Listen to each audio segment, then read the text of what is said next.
Bienvenue sur Les Achievers, le podcast Vente et Business. Ensemble, on va s'inspirer des meilleurs et apprendre. Le rendez-vous est hebdomadaire et je vous propose 2 formats. Un mardi sur 2, les dirigeants commerciaux nous partageront leur parcours, leur business model et leur réalité de la vente dans leur secteur. Et un autre mardi sur 2, des séries sur des sujets d'expertise impactant les organisations commerciales. Je suis Audrey Pétro, consultante en développement commercial et toujours sur le terrain. Je vous souhaite une très bonne écoute.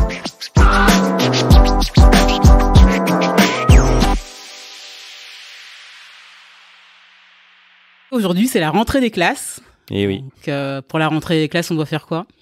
Eh ben, on doit prendre son cartable, tailler ses crayons, et puis on doit reprendre le chemin de l'école. Et aujourd'hui, sur les Achievers, on reprend avec Julien d'Iconoclass.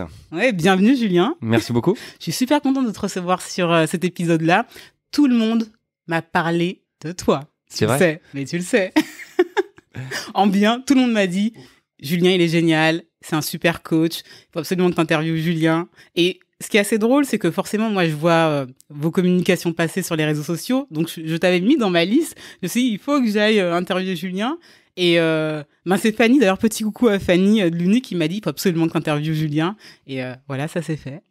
Très bon souvenir, Fanny. Effectivement, on avait bossé ensemble chez PepsiCo. Je l'avais recrutée à l'époque, elle était jeune commerciale. Et on s'est suivis. On avait démarré, pas forcément sur une bonne note. Et on finit sur une bonne note parce qu'on se quitte plus, entre guillemets. On essaie de se voir 2-3 fois par an. Et donc, effectivement, si elle nous écoute, salut à toi, Fanny. Merci de m'avoir recommandé Audrey. Très cool. Écoute, aujourd'hui, j'ai plein de questions à te poser, mais tu sais, les Achievers, l'objectif, c'est d'en savoir un petit peu plus sur le parcours des invités, d'écrire un petit peu la diversité des profils qu'on peut retrouver dans la vente, puisque la vente est multiple. Donc, écoute, moi, j'aimerais bien savoir comment t'en es arrivé à Iconoclass. C'est quoi ton parcours ? Tu viens d'où, Julien ? Ok, je crois que c'est la chose que je déteste le plus quand il faut parler de moi. En fait, tu sais, c'est un peu la même sensation que tu as dans un entretien de recrutement où le gars a ton CV en disant « Racontez-moi votre parcours professionnel ». Et j'ai envie de dire, mais il est sous les yeux, donc pourquoi il faut que je le raconte ? Mais là, je le fais volontiers pour toi. J'ai commencé chez Royal Canin, où la nourriture pour chiens et chats, où j'ai commencé au marketing, notamment au vétérinaire. Et après, j'ai bougé sur la partie retail, où j'étais merchandiseur. Superbe boîte pendant 3 ans et demi. Et après, suite à une modification d'orientation de la boîte, j'ai décidé de quitter le Royal Canin. Et je suis parti chez PepsiCo, où là a commencé une belle, on va dire, carrière, entre guillemets, avec responsable de secteur à Nantes, où je tirais des palettes à 4h du matin et j'installais du Tropicana exactement dans les frigos avec une doudoune, magnifique doudoune. Ensuite, je suis passé chef des ventes dans le Nord, donc 59-62. C'est là que j'ai rencontré justement Fanny, qui elle s'occupait de Lille. Ensuite, catégorie manager enseigne sur les enseignes Cora et Galec. Cora et Galec, pardon. Et puis ensuite, j'ai basculé côté hors domicile. Donc là, j'ai connu autre chose. Après la grande surface, je suis passé côté café, hôtel, restauration, où là, j'ai été compte clé, directeur de zone. Et puis, j'ai quitté ensuite PepsiCo pour passer directeur national des ventes chez Michel et Augustin. Et puis, après 2 ans chez Michel et Augustin, je suis passé directeur national des ventes chez Carglass, avec une équipe un petit peu plus grosse. Et quand j'étais chez Carglass, je suis intervenu une demi-journée chez Iconoclass. Marie venait de créer la boîte. Et en fait, je trouvais que son concept était assez dingue. On y reviendra peut-être par la suite. Et je me suis dit, comment je peux faire pour aider ? J'ai toujours souhaité aider les gens qui n'avaient pas eu accès comme moi, soit aux études supérieures ou au savoir. Et une personne dans ma carrière m'a toujours transmis tout ce qu'il savait sans jamais rien demander en retour. Et donc, c'est là où l'idée a mûri. Il y avait le petit chat en bas à droite sur le site internet. Et je dis, contactez Marie.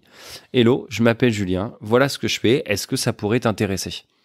Pourquoi ça pourrait l'intéresser ? Parce que tout simplement, Iconoclass, il y a des intervenants externes qui viennent partager leur background sales à des gens qui sont en reconversion ou en formation sales pendant 3 mois. Et donc j'interviens en février. Et en février, ça se passe hyper bien. Les Iconers, qui sont les élèves qu'on a chez Iconoclass, apprécient l'échange, puisqu'il y a un feedback qui est demandé sur l'intervenant. Ils apprécient l'échange. Et là, Marie me rappelle, elle tente un énorme coup de poker, c'est-à-dire qu'elle me propose de partir d'une boîte comme Carglass avec, d'un autre côté, Iconoclass, une start-up avec une promesse, comme on le sait tous, caduque, peut-être, ou pas. On espère long encore, bien sûr. Et je dis banco. Et j'ai rejoint l'aventure. Alors, il y a toujours 2 dates qui sont marrantes et je les recite à chaque fois juste pour embêter Marie. Soit j'étais le bénévole le plus qualifié de France pour le job que je faisais, puisque j'ai démarré en juin en off. Ouais. Et après, bien entendu, blague à part, j'ai commencé donc en septembre, et ça fait 3 ans et demi maintenant que je bosse pour la boîte. Et donc, je me suis occupé au début d'être coach pour les e-commerce, et ensuite par extension, comme on a des intervenants qui viennent pour Iconoclast dans la semaine, comme je l'étais pour Carglass, il y a des personnes qui nous ont dit, est-ce que potentiellement vous pourriez refaire ce que vous faites avec de l'échange, de la pratique et du jeu au niveau des e-commerce dans ma société? On a dit, why not? Et c'est là qu'on a créé en gros le département B2B, mais vraiment de façon complètement organique. On n'était pas, on s'est dit le B2B, oui, peut-être un jour, mais là, c'était vraiment par opportunisme. On est monté à bord de ce wagon d'opportunités, et puis ça nous a emmené jusqu'à aujourd'hui où il y a un vrai département B2B. On a plus de 70 clients maintenant, avec plus de 900 personnes qui ont été formées dans les boîtes. Donc c'est cool, et ça marche bien aujourd'hui. Donc voilà pour le parcours où j'en suis aujourd'hui en tant que responsable du B2B chez Iconoclast. Bon, t'as bien avancé sur Iconoclast, mais je te reposerai des questions peut-être tout à l'heure sur ton parcours et le sujet de la vente. Pour les personnes qui ne vous connaîtraient pas, est-ce que tu peux expliquer ce qu'est Iconoclast et pourquoi ça a été créé? C'est quoi la genèse derrière le projet? Alors, d'abord, la boîte a été créée par Marie Taquet. Marie s'est aperçue sur 2 expériences perso. La première, elle a fait une école de commerce, elle n'a pas été au bout. Et ensuite, elle a bossé dans une boîte de recrutement. Et lorsqu'elle était dans une boîte de recrutement, elle se trouve face à un dilemme. Il y a des boîtes qui cherchent des candidats en tant que sales, mais sauf que les candidats qu'ils trouvent, soit ils ne sont pas assez qualifiés, soit ils sont trop qualifiés et ils ont la trouille de les recruter parce qu'au bout de 6 mois, ils vont dire moi je veux changer de job. Et là, elle s'est dit, en fait, il y a juste un trou à combler. Comment est-ce que je peux faire? Et elle a créé, en gros, une école pour former des BDR, SDR, account, CSM et consorts en 3 mois avec 80% de pratique. Et c'est là que ça fait la diff. Pour la faire courte, lundi, vendredi, tu vas avoir des coachs comme j'étais, qui enseignent aux e-commerce des techniques. Et puis ensuite, toi, pour ton job, tu pourrais venir, par exemple, le mardi, le mercredi ou le jeudi. Le matin, tu expliques ta vision de la vente sur le point précis du cycle de vente sur lequel tu pourrais intervenir. Et l'après-midi, soit on fait des calls pour ta boîte, soit on fait des roleplays, soit on fait des mises en situation vraiment spécifiques à ton univers. Et l'idée, en fait, c'est d'enrichir par la pratique tout ce que tu apprends dans la théorie le lundi et le vendredi.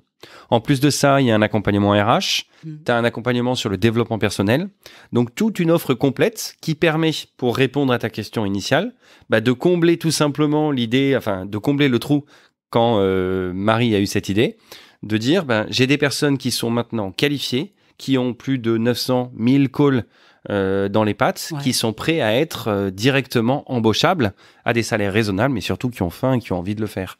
Et donc on essaye par ce dispositif de rapprocher un peu des populations qui se sont toujours dit de toute façon on ne fait pas confiance, j'irai jamais, et d'un autre côté des boîtes qui sont en mode j'ai besoin de ce type de profil, donc oui, on en a besoin, donnez-les nous quoi. Ouais, c'est un modèle qui est super puissant parce qu'en fait les gens se forment, on leur donne accès à des boîtes auxquelles ils n'auraient pas forcément eu accès, et derrière ça les boîtes qui acceptent en fait de consacrer du temps en fait ont des rendez-vous clients à minima et du business qui rentre. Exactement. Mais alors du coup, on parle de quel type de boîte en B2B? Est-ce qu'il y a une typologie? Est-ce que c'est plutôt des grands comptes, des startups, des PME? Tu as de tout parce que on a des boîtes comme SumUp, on a Figaro Classified, on a des boîtes comme Partout, on a des commerciaux itinérants. En fait, on a de tout. Nous, si tu veux, notre credo, c'est embaucher ou rembourser. C'est-à-dire que tu payes aujourd'hui ta formation quand tu viens chez Iconoclast, et l'idée, pour nous, c'est que tu décroches un CDI. C'est vraiment hyper important. Donc, ce qui est important, c'est peu importe la boîte, c'est surtout ce que tu as envie de faire. Et ensuite, on essaye de trouver, notamment au travers de l'accompagnement RH, construire ton projet professionnel, l'objectif, quels sont les skills qu'il faut que tu mettes en place pendant la partie RH, justement, pour remporter le job que tu veux, et ainsi de suite. Donc, on n'a surtout pas de barrière. On n'est pas 100% start-up ou 100% grand groupe.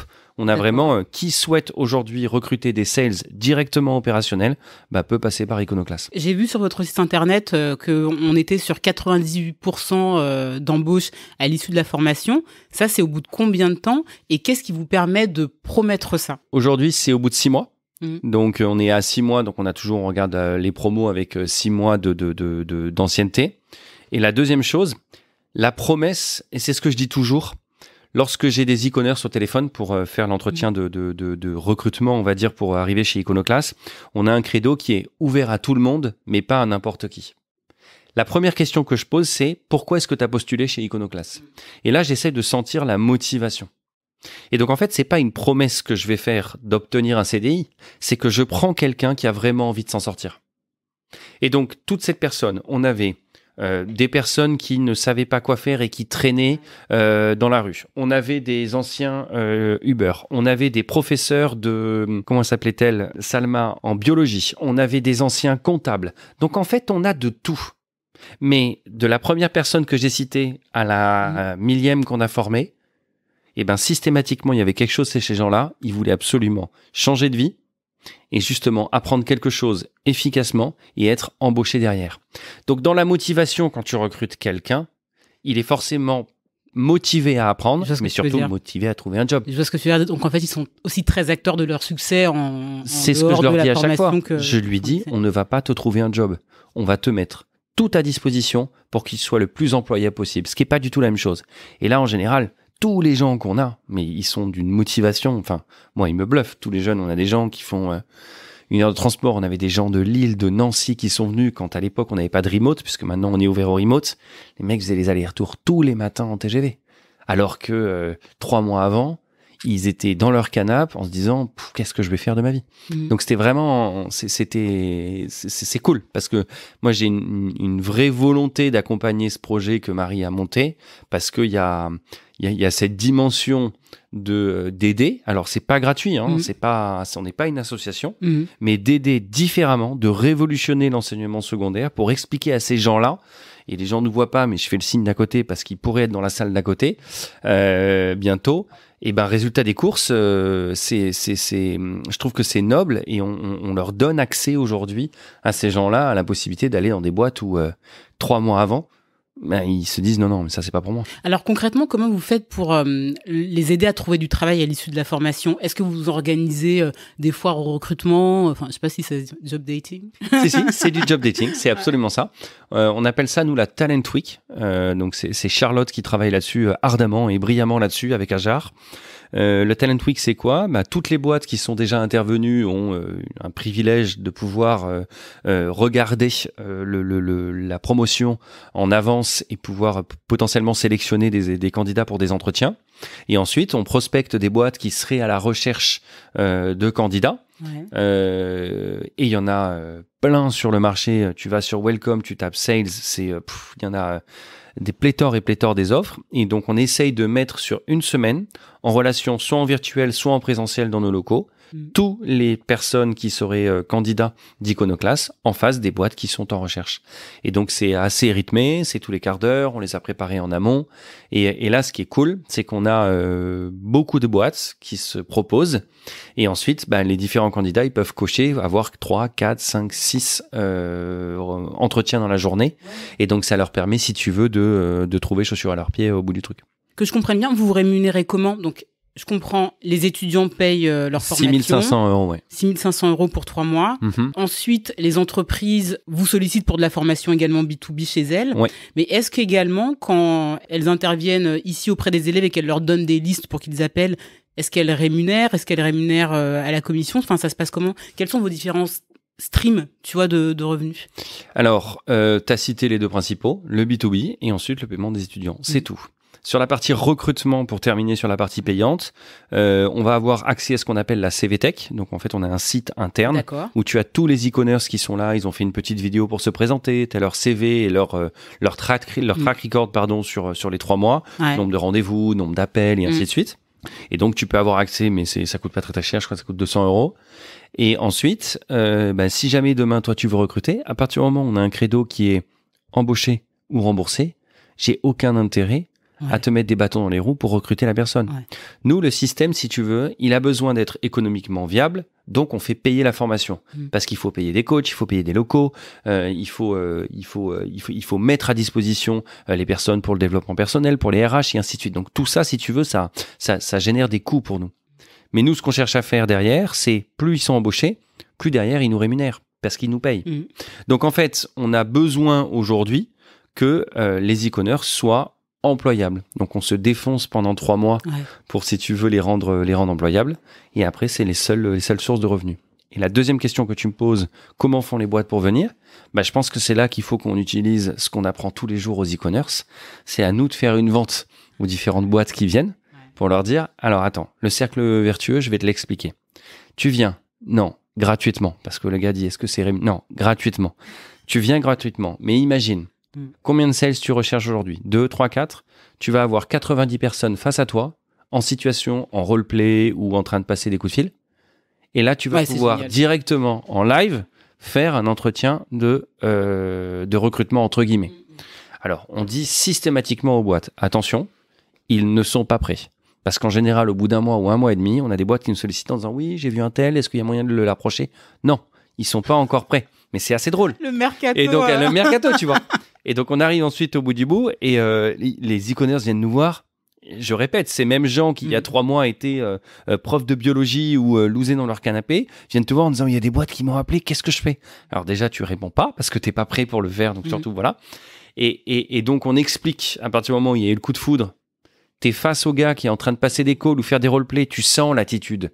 Tout ce que tu ne peux pas réellement voir, puisque tu partages une journée complète avec elle en intervenant chez nous, alors qu'en entretien, c'est 20 minutes, une demi-heure au mieux. Et donc, t'arrives pas à tout sentir. Mais quand t'as le coup de foudre pour un candidat, et que ça se passe bien, tu dis, je voudrais un tel, j'aimerais bien les voir dans 2 mois quand ils seront prêts. Et en fait, c'est le meilleur entretien de la Terre. Parce que les gars, ensuite, ils ont encore le temps d'évoluer. Et donc, c'est là où la boucle est bouclée et que le cercle est vertueux. Donc, les gens qui viennent chez nous, et d'ailleurs, s'il y en a qui écoutent et qui veulent venir chez Iconoclast, avec grand plaisir. Mais non, c'est tout simplement donner un peu de temps pour ensuite pouvoir recruter pour sa boîte à un moindre coût. Ok. Tout à l'heure, quand je suis arrivée, je te disais, on enregistre, on est en été, donc il n'y a pas grand monde dans les locaux puisque ce sont les vacances scolaires et aujourd'hui c'est la rentrée au moment où sort le podcast. Une promo, c'est du coup 3 mois et c'est combien de personnes ? Est-ce que c'est une seule classe ? T'as parlé de 90 personnes ou c'est plusieurs petites classes comme tu peux l'avoir quand t'es au collège, au lycée Alors, ce sont des classes de 30 e-commerce maximum. D'accord. Je parle de 90 puisque le ratio, c'est 2 tiers en présentiel dans les locaux dans lesquels on est en train d'enregistrer et 1 tiers en distanciel. Donc, on va avoir un sales coach dédié sur toute la partie remote pour 30 e-commerce et ensuite, on va en avoir 2 qui sont ici dans les locaux et qui vont avoir 2 classes de 30. Donc, c'est vraiment systématiquement 3 classes. Pour la première fois cette année, on a ouvert une promo en avril. Donc, la promo était un peu moins importante puisque c'était la première fois. Mais globalement, on a janvier, février, mars, première session. Ensuite, avril, mai, juin, deuxième session. Et ensuite, septembre, octobre, novembre, troisième session. Ok, ça vous fait tourner à 270 élèves par an. Voilà, à peu près. À peu près. Donc, c'est en gros le nombre d'étudiants qu'on arrive à sortir. Alors, ça fluctue en fonction. On a forcément des personnes qui viennent en plus, des personnes qui viennent en moins, mais c'est grosso modo ce chiffre-là. J'aimerais bien parler un petit peu des e-commerce. Tu me disais que c'était des personnes qui étaient perdues, qui voulaient changer de vie, qui étaient en reconversion. Qu'est-ce qui les motive à choisir ce job-là, qui est quand même un job qui est assez particulier et parfois un petit peu décrié, notamment en France ?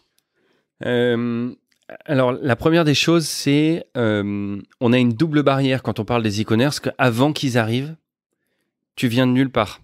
T'as pas d'accréditation de l'État. T'as quand même, on en est quand même à la 10e promo là. Donc, tu vois, on n'est pas non plus, on vient pas de démarrer. T'as d'abord des gens, je pense, qui ont fait confiance à d'autres organismes, à d'autres personnes et qui ont été déçus. Donc, il faut les motiver. Et ensuite, le deuxième point, c'est les faire prendre conscience que ce métier peut être noble. Donc, la motivation qu'ils vont, je pense, en premier lieu avoir, c'est être de nouveau, j'ai envie de dire, pour faire le Jones dans le game, parce qu'ils vont être employables, ils vont avoir une activité et ils vont faire autre chose que ce qu'ils font aujourd'hui. Mais que ça soit rien ou un autre job, tu vois. Et donc, l'avantage de ce métier-là, c'est qu'on essaye de leur dire qu'en 3 mois, on peut apprendre plein de choses, pas tout bien entendu, mais que c'est un métier qui est, contrairement aux apparences d'abord, qui n'est pas un enfonceur de porte, et deuxièmement, qui n'est pas très compliqué. Alors moi, ça m'intéresse ta définition du métier de commercial. Le métier de commercial, pour moi, c'est poser des questions ouvertes et écouter les réponses. C'est tout. C'est la seule chose. Parce que je pense que plus on va se mettre au service du prospect qu'on a en face de nous, qu'on va comprendre tout simplement sa propre définition de son produit, de son marché, plus on sera à même de proposer la bonne solution. Je posais une question donc dans la formation qu'on fait B2B. Il y avait un moment dans la découverte, je pose la question et les personnes disent mais quand tu parles de concurrence, posez la question sur la concurrence. Et je dis à ton avis, la concurrence, c'est quoi pour toi? Donc je dis, donne-moi un exemple. Quel est le premier concurrent de McDo? Il me dit, je sais pas, Burger King, KFC, toutes les chaînes de restauration rapide. Je dis, pose la question à un McDo. Je pense que lui, il va te dire que c'est autant le KFC qui est à 100 mètres, que le petit troquet qui fait une entrecôte, que peut-être le kebab d'en face et le marchand de poissons ou Monoprix parce qu'il y a des salades à l'intérieur. Et donc, sa vision de la concurrence fait que tu vas devoir ensuite adapter ton discours. C'est exactement la même chose pour tout le reste, sa situation, son cycle, son organisation. Pour moi, c'est quoi le métier de commercial? C'est savoir poser des questions ouvertes et écouter les réponses. Ça fait partie des apprentissages que tu as tirés de ta carrière et de tes différents postes, j'imagine. Oui. Et là, je fais un petit rebond forcé pour revenir vers ton parcours. Qu'est-ce que tu retiens, en fait, bien évidemment, au dehors de ça, toi, des différentes expériences que tu as eues, parce que tu as eu un parcours très riche, notamment en termes d'entreprises que tu as pu connaître, mais également en termes de niveau de responsabilité. Qu'est-ce que tu retiens et qu'est-ce que tu insuffles ici? Waouh! Celle-là, je ne m'y attendais pas. Normalement, tu étais censé m'envoyer des questions, mais bon, celle-là, je ne l'ai pas. Alors, qu'est-ce que je retiens? Si. Je retiens surtout d'une expérience qui est celle de chez Pepsi. Tout le monde me dit à chaque fois, tu cites Pepsi, mais bon, c'est celle qui m'a marqué. Ouais. Je pense que c'est une boîte qui m'a appris à me préparer et à aller chercher l'extra mile en permanence.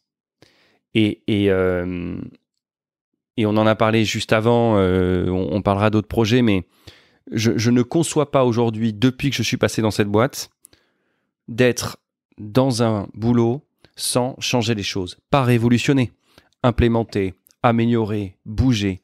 Ouais. Si tu veux avoir un impact, en fait. Avoir un impact. Ouais. Exactement. Mais même minime, c'est pas grave. Aujourd'hui, tu utilises tel logiciel. Tiens, t'as essayé de faire comme ça? Ah ouais, super, tiens, j'ai gagné du temps. Voilà en gros juste le point. Se poser systématiquement, et c'est ce qu'on faisait chez Pepsi, se poser systématiquement la question, qu'est-ce que j'aurais pu faire différemment? Qu'est-ce que je pourrais faire de plus? Et c'est ça que j'essaye d'insuffler parce que là, pour le coup, c'est d'autant plus important dans une start-up. Tu ne peux pas et tu le sais très bien puisque tu bosses avec beaucoup de start-up, tu ne peux pas t'appuyer sur la structure. Je partage souvent cette expérience que j'avais chez Michel Augustin. Mon boss qui s'appelait Guillaume Poussin. Moi, j'arrivais de chez Pepsi. J'avais été catégorie manager, directeur de zone. La grosse structure, tu vois, on était 300 dans les sets, du market. T'arrives dans un machin énorme. Je vois où tu vas. Ouais. Je vais en rendez-vous dans une SCA, donc une centrale d'achat Leclerc régionale, et je dois vendre en gros un produit. Et je lui dis, est-ce qu'il y aurait à tout hasard un argumentaire pour catégorie manager sur tel truc? Il me dit, ouais, bien sûr.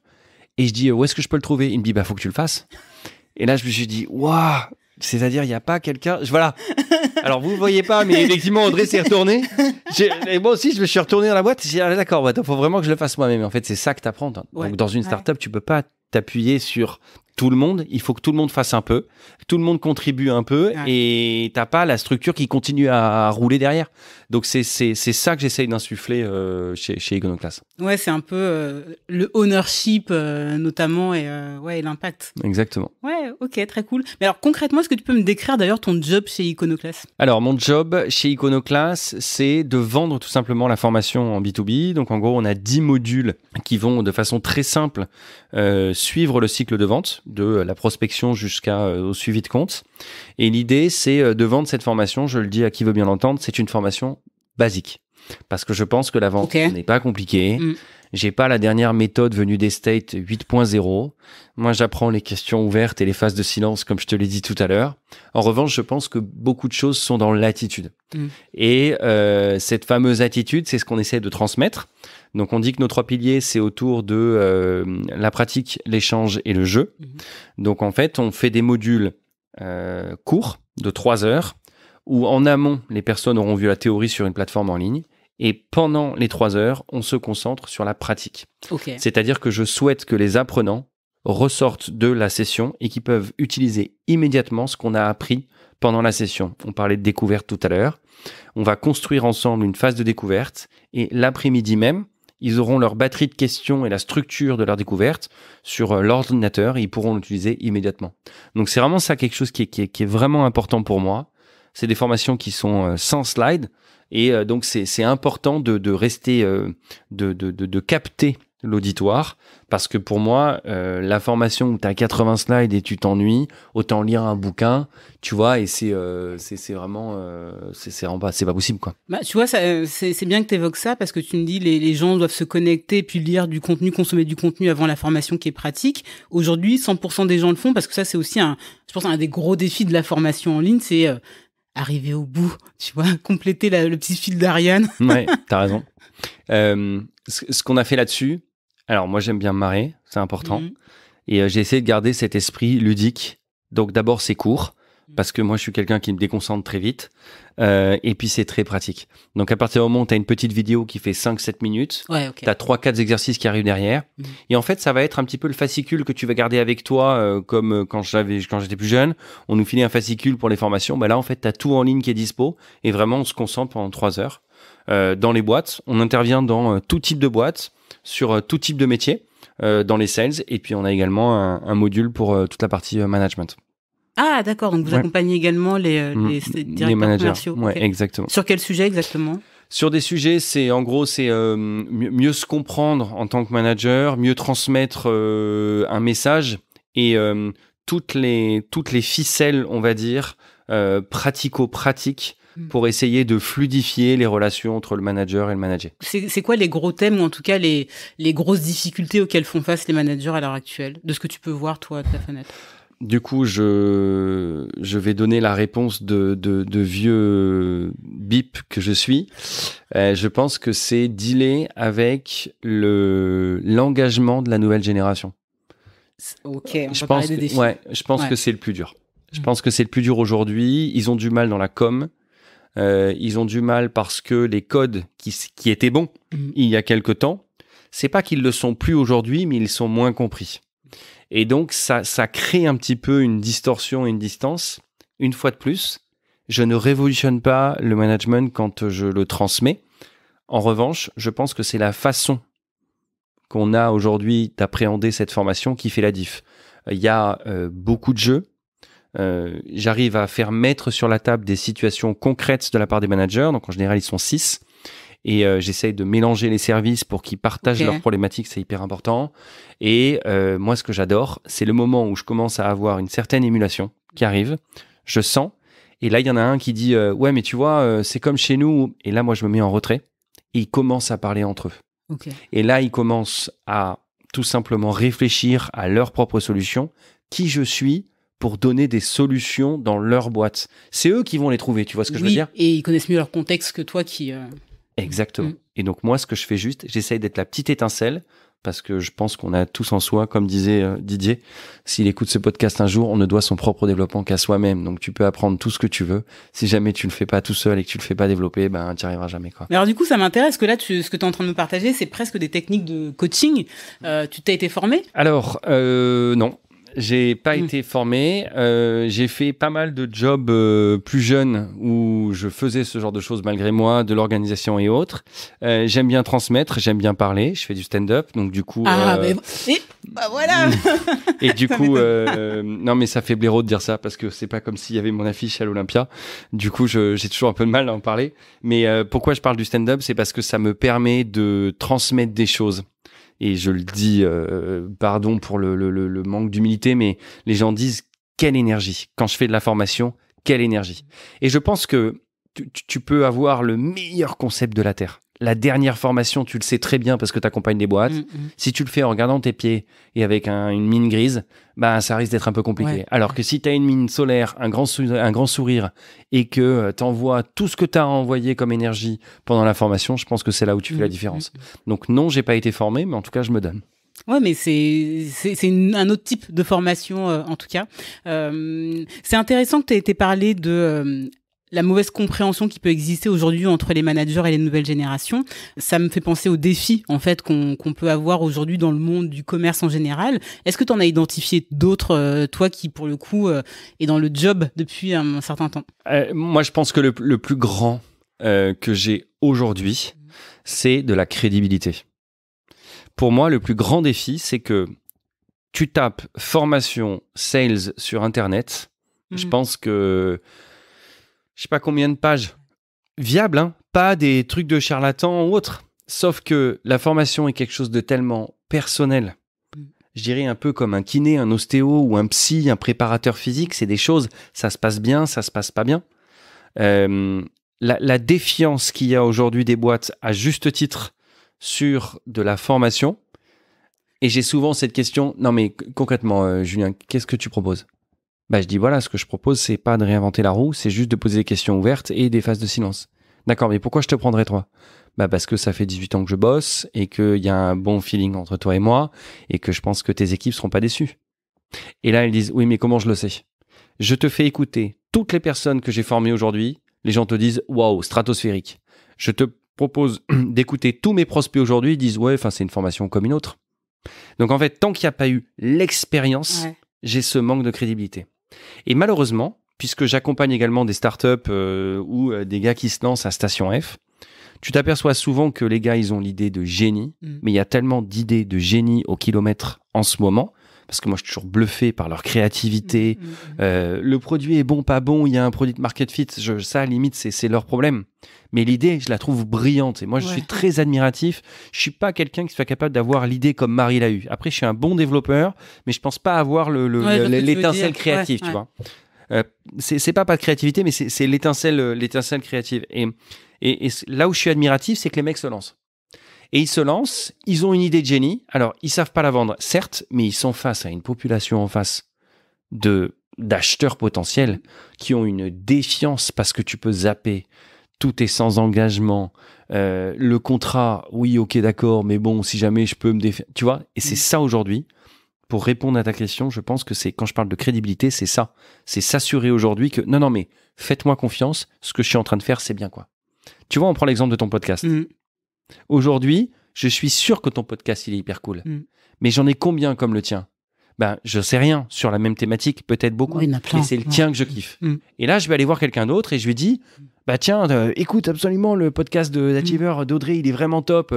Et puis là, le gars écoute, il dit ouais, mais ça me fait penser au... Donc en fait, les goûts et les couleurs, c'est là où c'est difficile, tu vois. Et comme l'offre est pléthorique, ben, tu choisis, tu fais ce que tu veux quand tu veux. Quand tu arrives sur un truc comme la formation ou le coaching que tu pratiques, les gens ont un peu tendance à avoir cette attitude de où je veux quand je veux. Bah non. Donc, ok, si c'est pas où je veux quand je veux, sois crédible. Et c'est là où on va avoir, si tu veux, cette petite rencontre un peu... Mais je pense que c'est aussi dû au fait que ce soit la formation ou le coaching, contrairement à, je sais pas, quel type d'accompagnement, mais les résultats sont difficilement démontrables à l'issue de la formation au bout de 3 jours, en fait. Les clients me disent, ok, quels sont vos résultats ? Ah, je dis, mes résultats, c'est la satisfaction de mes clients. Je vous donne tous les clients, ils sont satisfaits. Non, mais en termes de résultats bruts. Le ROI. Et c'est là où je ressors mon fameux Didier.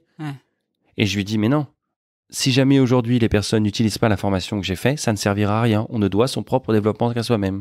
Vous pouvez acheter le meilleur programme de musculation de régime. Si vous continuez à manger des chips ou à pas faire les pompes qu'on vous demande de faire, ben ça marchera pas. Ben, c'est la même chose pour la formation. Et donc je me bats, je dis toujours, nous avons des obligations de moyens et non pas de résultats. Et dans une société très orientée résultats, on retient sur ce problème déficit de crédibilité. C'est-à-dire qu'à un moment donné, les gens te disent non, mais combien de rendez-vous en plus je vais prendre ? Je dis, je sais pas, mais moi, quand j'y vais, je prends systématiquement un rendez-vous. Ça, je te le garantis. Ok, montre-moi. Hop, je prends le rendez-vous. Comment mes mecs peuvent faire la même chose ? Ah oui, tu vas loin, Et oui, non, mais comment mes mecs peuvent faire la même chose ? Ben, il faut qu'ils fassent... le bon commande. non, mais tu vois ce que je veux dire ? Et après, non, et si jamais ils prennent pas de rendez-vous, combien vous... Mais en fait, rien. Et je trouve que c'est ça qui est le plus complexe aujourd'hui, Ouais. ce fameux déficit de crédibilité, quoi. Tu vois, moi, quand je pense à la formation, notamment des commerciaux, je dis souvent, je trouve que c'est difficile, en fait, de bien former une personne sur une session d'une journée, 2 journées, parce qu'on sait tous qu'en fait, c'est la pratique qui fait l'acquisition des compétences, tu vois. Aujourd'hui, vous proposez un accompagnement un peu long terme, vous suivez les gens, vous mesurez leur progrès, ça se passe comment? Alors, c'est marrant que tu dises ça parce que oui, c'est une des premières choses qu'on a mis en place chez Iconoclast. Lorsqu'on a mis en place cette formation, moi, j'ai tendance à dire que c'est un petit peu comme un sachet de thé. Faut que ça infuse. C'est-à-dire que tu peux pas juste tremper et enlever, sinon tu vas boire de l'eau chaude. Exactement la même chose sur de la formation. Donc, nous, on propose des modules de 3 heures et on va recommander de les espacer de 6 à 8 semaines. Ok. Donc, systématiquement, d'abord, 3 heures, ça rentre dans la journée d'un sales. Tu te prends pas un tunnel toute la journée où tu ressors avec une tête énorme. Et ensuite, toutes les 6 semaines, ça te permet de revenir en début de séance sur les éventuels blocages qu'il pourrait y avoir sur des notions qui n'ont pas été comprises ou tout simplement une difficulté à le mettre en pratique. Et donc, ça permet de laisser infuser et ensuite rattraper un peu le coup quelques semaines plus tard. Donc, en général, sur un module complet, on va accompagner sur la prospection, la découverte, la vente, la négo, le traitement de l'objection. Ouais. Donc, ça fait à peu près 5 modules, tu vois, donc ça fait à peu près sur 30 semaines, donc ça fait quasiment 8 mois. Et après, on propose bien entendu des accompagnements en plus s'il faut. Mais je suis pas pour... une fois de plus, c'est peut-être anti-business, mais je suis pas pour tanker, moi, des modules de formation. Je comprends. Moi, je suis pour... d'abord, je demande systématiquement à ce que les managers soient là, parce que j'ai tout gagné le jour où le manager est capable de faire ce que je fais. Parce que si la formation, elle est su en interne, ça veut dire qu'ils ont bien assimilé ce que j'ai dit, et ils sont capables ensuite de le reproduire. Et donc, moi, je demande systématiquement à ce que les managers soient là. Comme ça permet d'être sûr d'avoir un relais. Et je dis au big boss ou au RH qui me mandate, je leur dis, mais attention, je veux bien vous faire un suivi, mais à la base, le premier des suivis, c'est à vous de le faire, c'est au manager de le faire. Pourquoi? Quand j'étais chez PepsiCo, qui faisait le suivi de la formation? C'était nous. On devait accompagner nos équipes, des personnes comme Fanny qui m'a gentiment recommandé. On les accompagnait quasiment 1 à 2 fois par mois systématiquement sur le terrain. Et pas pour du business, mais pour les développer et pour les former. Je suis un professionnel de la vente. Je peux être freelance ou bosser dans une boîte. J'ai envie, moi, de me faire former par Iconoclast. Comment je fais? Tu m'appelles? Ah, mais parce que, oui, mais on parle des programmes, parce que vous avez des programmes inter-entreprises, mais vous avez également de l'intra-entreprise. Alors, intra, j'ai essayé. Ouais. C'est un doux rêve. Ça n'a jamais marché. Hyper compliqué. On avait lancé des sessions intra-entre... Attends, je me mélange à chaque fois. Oui, moi, oui, non. Attends. C'est moi aussi qui t'ai induit en erreur. C'est inter-entreprise, c'est avec plusieurs entreprises, et intra-entreprise, c'est Ok, donc au sein d'une même entreprise. repartons sur de l'inter. Ouais. Inter-entreprise, on a essayé doux rêve, c'était l'année dernière. On lance une formation où on avait des batchs ouverts jusqu'à 10 personnes pour faire du call, de la découverte et ainsi de suite. Sur des petites boîtes avec des jobs à ce que les boîtes estiment peu de danger, de fuite ou autre, pas de problème. Dès que tu montais en niveau, les boîtes te disaient, mais comment vous garantissez la confidentialité? On est juste là pour de la formation, donc en fait, à aucun moment... Oui, mais est-ce que je peux savoir les boîtes qu'il y a? Oui, alors toi, tu vends un produit A vert, moi, je vends un produit B rouge qui n'ont rien à voir. Non, mais non, je préfère pas qu'ils écoutent ce qu'on est à dire. Ok, et en fait, je me suis heurté, j'ai été hyper surpris, à des boîtes qui disaient, non, nous, on mélange pas. En revanche, on est OK pour faire des groupes. Donc, au bout de 3-4 refus où j'arrivais pas à remplir mes promos, j'ai dit, en fait, je vais continuer à faire de l'intra-entreprise et chaque boîte, on va gérer que ça le boîte. Ce qui a un avantage, c'est que tu vas avoir une seule culture d'entreprise, un seul discours, et donc c'est moins on va dire, de jeu d'équilibre, ou d'agilité qu'il va falloir avoir pendant la formation, mais un peu moins riche parce que je trouve ça toujours cool. Quand t'es arrivé, tu m'as dit, je fais un podcast aussi pour rencontrer des gens. Moi, ce que je trouve génial, c'est que quand tu fais de l'inter-entreprise, on va y arriver, tu te crées un réseau, en fait. Tu gardes les numéros des mecs avec qui t'étais dans la session. Moi, je trouve ça génial pour le business plus tard. Mais bon, ça a jamais pris.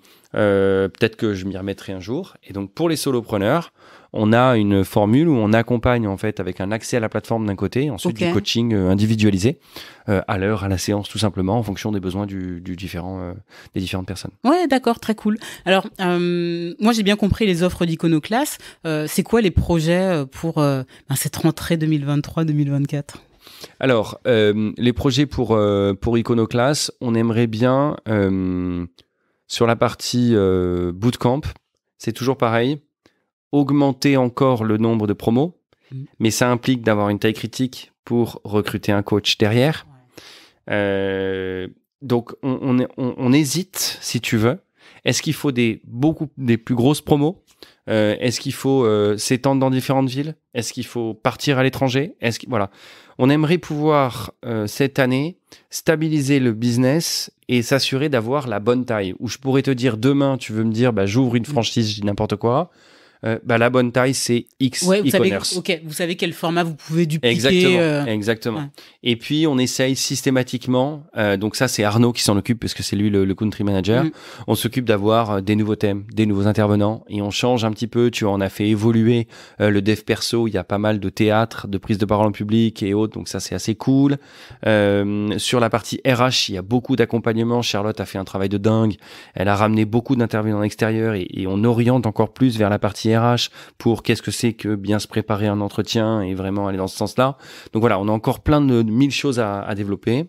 Et pour la partie B2B, je rêve de trouver, mais je dis pas que je vais pas y arriver, je rêve de trouver le système qui va faire comprendre aux entreprises que la formation, c'est pas juste un one-shot et que c'est, je dis n'importe quoi, tu inscris un enfant en petite section. En théorie, il devrait aller jusqu'au bac. Le cursus, il est écrit. Oui. Pourquoi est-ce que lorsqu'on fait une formation, mais sales, RH, yoga ou ce que tu veux, pourquoi ça doit avoir un début et une fin?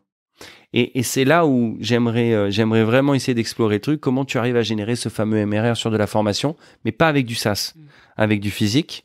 Et je pense que c'est vraiment quelque chose qu'on doit faire parce que on est de moins en moins, ou plutôt les personnes à qui je m'adresse sont de moins en moins disponibles pour bloquer 3 heures, bloquer une journée. Il faut trouver le système, tu vois. Alors que l'hybride qu'on a, un peu de remote, un peu de digital sur la plateforme, ça marche plutôt bien. Mais je pense qu'on peut aller encore plus loin. Donc, je pense que c'est mon challenge pour 2024. Okay. Et puis, signer plus de boîtes. Je pense que ça, c'est la conscience Marie qui vient de me souffler ça sur le... qui vient de me souffler ça en disant, ouais, et plus de boîtes. Oui, c'est vrai, pardon, j'ai oublié. Plus de chiffres, C'est bon, ça a été placé. C'est bon, Marie, tu l'entends? Plus de chiffres, c'est bon. Des promotions, tu as dit, pas du SaaS, mais du physique. C'est quoi ton sujet? Sur la formation? Ouais. Moi, je pense que remote ou physique, donc je veux dire avec une personne vivante, pour moi, c'est... Je pense que tu apprends 2 fois plus vite.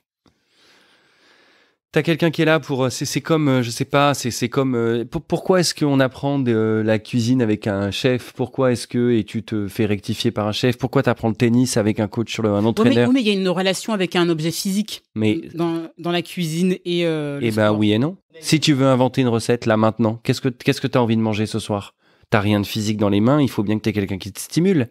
Et si ensuite, il va te stimuler en disant, attention, là, si tu mets du piment avec du sel et des aubergines, ça va pas aller.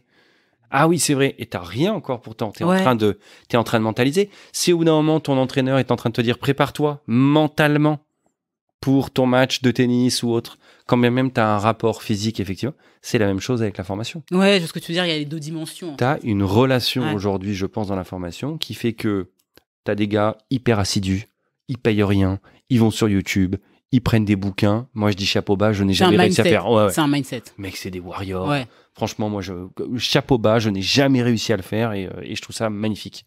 Deuxièmement, tu as le petit coup de pouce, juste la plateforme en ligne. Mais tu l'as dit tout à l'heure, est-ce qu'on va vraiment jusqu'au bout à chaque fois? La plupart du temps, non. Et quand tu as ensuite un coach distanciel ou présentiel qui vient, je pense que c'est pas la même chose. Après, je viens de grosses boîtes, j'étais dans une équipe, j'avais toujours un chef des ventes ou un directeur de zone. Et j'ai toujours cet instinct un peu sportif, un peu d'équipe, quoi. Et t'es un commercial et je pense qu'il y a quand même une grosse veine humaine. Mais moi, je sais qu'aussi, je suis très motivée par l'engagement que j'ai auprès des gens aussi, tu vois. Et de la même manière, je ne pense pas avoir fait des formations en ligne de A à Z, tu vois, la personne qui va au bout de la certification.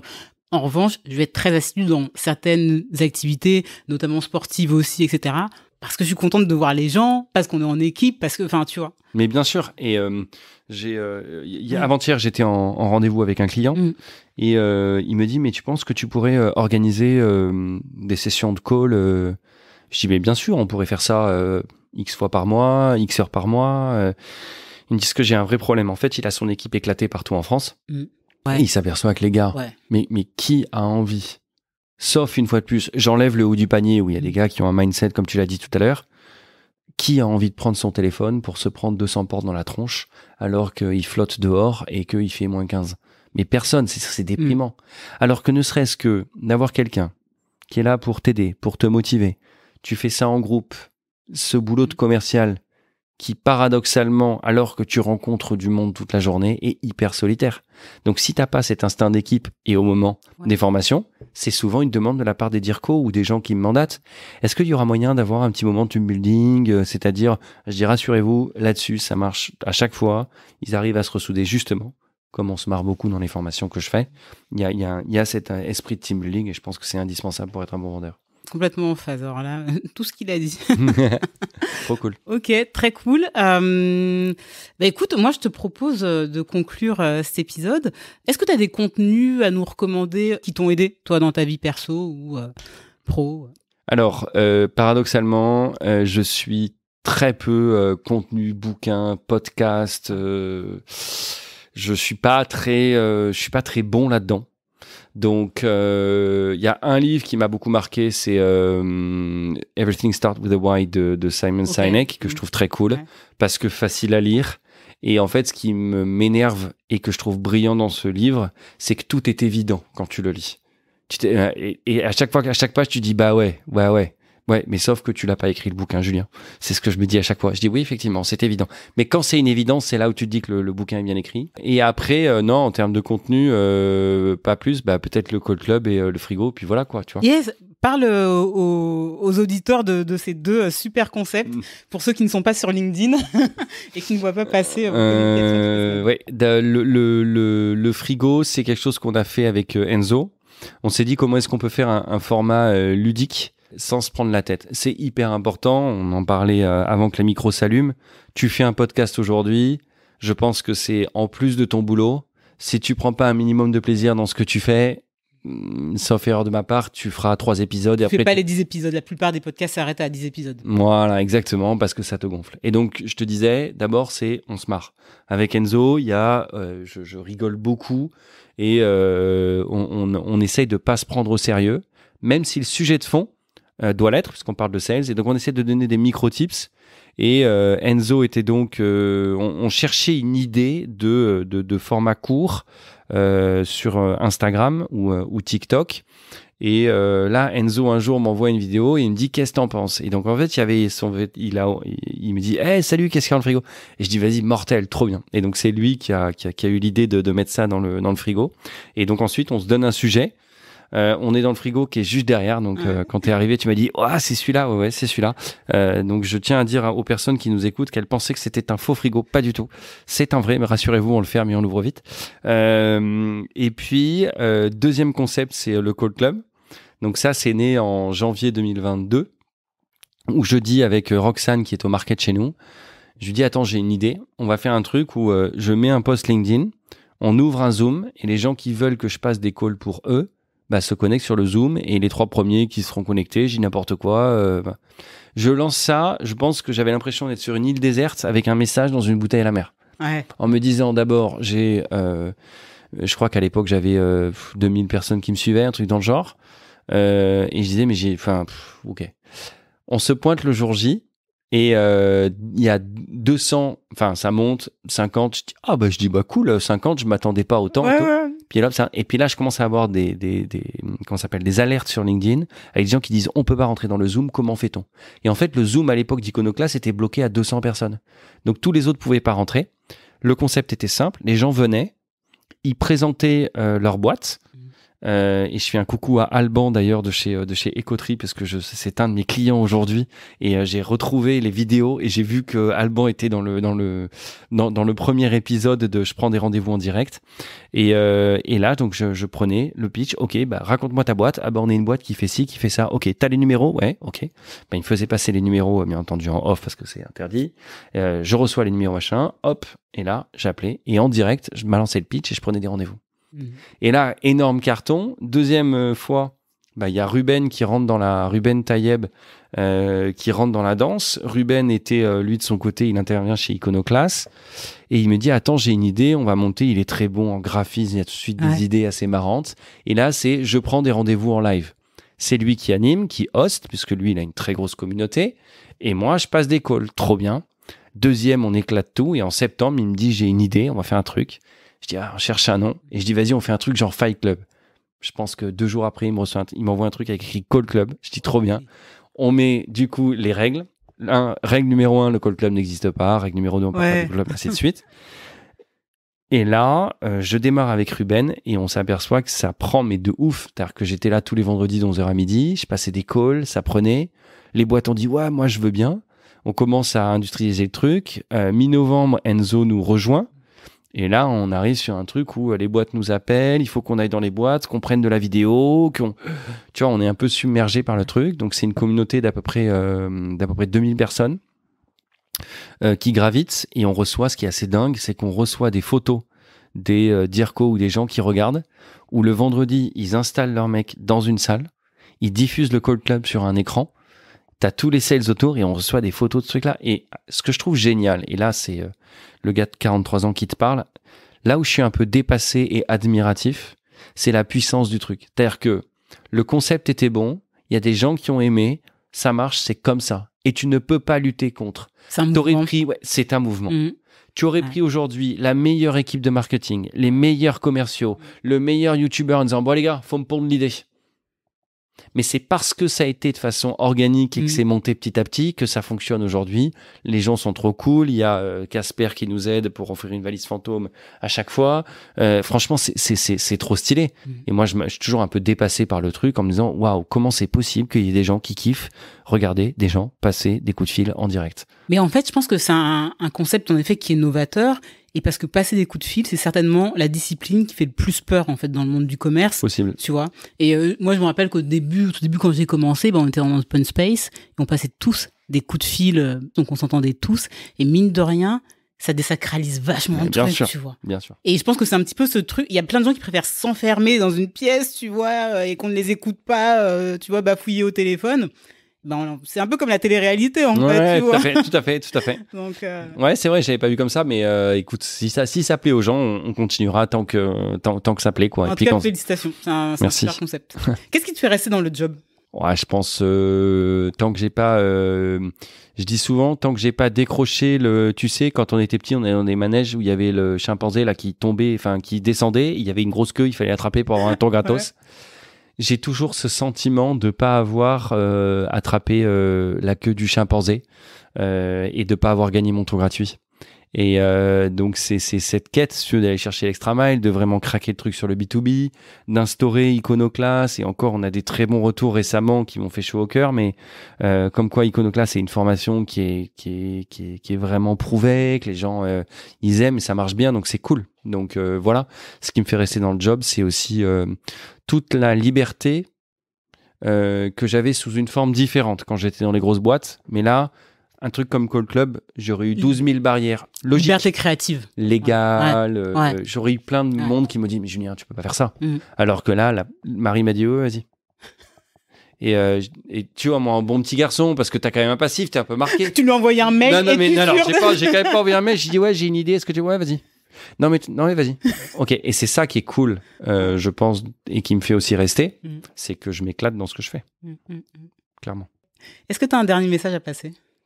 Le dernier message que j'ai à passer, c'est, je pense que j'ai envie de dire systématiquement, quand bien même j'ai 18 ans d'expérience, que je transmets des trucs d'une certaine façon et autre, il y a un truc qui me tient toujours, c'est que je disais à mes équipes, soyez toujours convaincus, mais jamais certains. Ça permet d'être toujours à la quête de cette fameuse la queue du chimpanzé mais en fait, on n'est jamais certain de l'attraper. Parce que est-ce qu'on a la bonne position, est-ce qu'on a la bonne posture, et ça permet de garder les pieds sur terre et de se remettre en question pour être sûr de faire les bons gestes pour essayer de l'attraper un jour, quoi. Ouais, je pense que c'est super sain comme démarche. Voilà. Merci beaucoup, Julien. J'ai passé un super moment. Merci, Audrey. C'était très cool et franchement, c'était une bonne rentrée des classes. C'est ça. Ouais. Je sais pas si mes enfants sont aussi contents d'être à la rentrée, mais on verra ça. Je te le dirai le 5 septembre. Ok. Allez, à plus. À plus, merci. Bye. Merci d'être arrivé jusqu'à la fin de cet épisode. J'espère qu'il vous a plu et que vous avez appris des choses. Si c'est le cas, vous pouvez lui donner 5 étoiles sur votre plateforme d'écoute et le partager à votre entourage. À très vite pour un prochain épisode.